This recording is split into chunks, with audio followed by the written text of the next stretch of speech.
a little tour of our house. This is our street.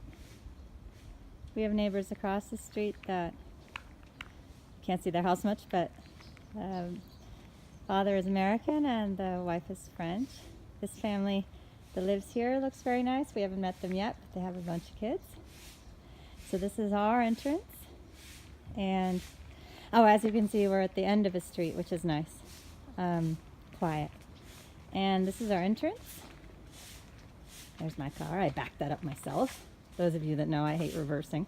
Pretty proud of myself. That's George. He's the head of the house here. He runs everything. He's our gardener and does everything else. Wonderful man. So that's our entrance. That's where Paolo's car usually parks, but he's at work, of course. This is our house. In the front, I guess you would call it the front. This is the side garden. The sugar cane here. And George harvested some today, so the children are going to try it when they get home from school. The garden is a very mature garden. The family that we're renting from lived here for over 25 years. We're their first renters. And you can see they've put a lot of love into the garden. George has been a gardener here for decades. This is side garden. It's super lush. The cats have been hiding mainly in these bushes, but also across the street and in the neighbors' gardens. They haven't complained. And here's our wildlife. Hi, Jagger. And this tree, I think, is a mango tree. One of the trees is a mango tree. Sorry, I'm not good at identifying things.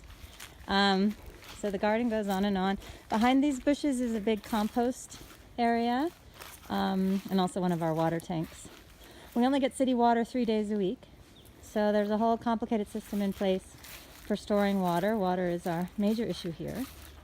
So we have to be very careful with the use of our water, and we're trying not to use weekly deliveries of tanks of water like the American Embassy people use. We're trying not to do that. We're trying to be efficient and just use our tanks and the 3 days of water we get.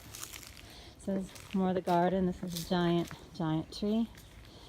The sun is, blocking it. There are lots of vines, and we're thinking of putting a swing there. Carries on all the way there in the distance in the shadows is a vegetable garden. And then this is a huge banana tree. Goes on and on. It has quite a few bunches of bananas now, just about to be ripe. Many of you know that I can't stand bananas, but so this is the back of our house. Sorry, the sun is very strong today. It's beautiful. These are sort of outdoor patio here. I'm not going to show you inside the house yet because our things haven't come, so actually the house is very, very empty. A bunch of palm trees. But this outdoor furniture we're going to rent from our owners. And it's our pool. It's quite a big pool. Those of you who've seen pictures of Paolo and the kids in it, it's about 4 times as big as our pool was in South Africa. Quite unusual to have a pool in Nairobi.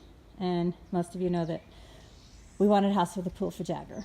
The kids swim at school all the time, and actually Gio's trying out for the swim team right now. There's a little glimpse of our dining room, but it's empty, so that's what the whole house looks like. Parquet floors and nothing in it. So, and then we'll go around here. I'm doing a circle really around the house. I find this very funny. Gio's tired of me talking about it.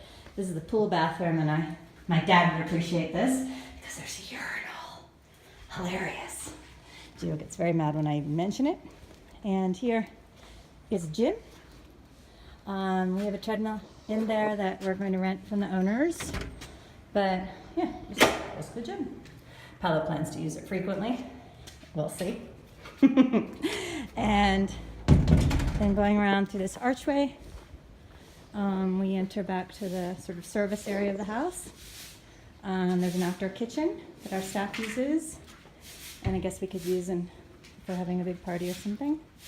And then our staff quarters back here, where some of our staff is going to move into. This is a guest house. Paolo's going to use it as his office. It's quite big. Paolo, because of the traffic here, he's going to try to leave the office by 3 and then do his afternoon and evening meetings here. Good internet here, so hopefully it will work. If he leaves 5 or later from the office, it takes him over 2 hours to get home. That's how bad the traffic is here. There's a glimpse of our kitchen. And then we'll come back around. There's George again.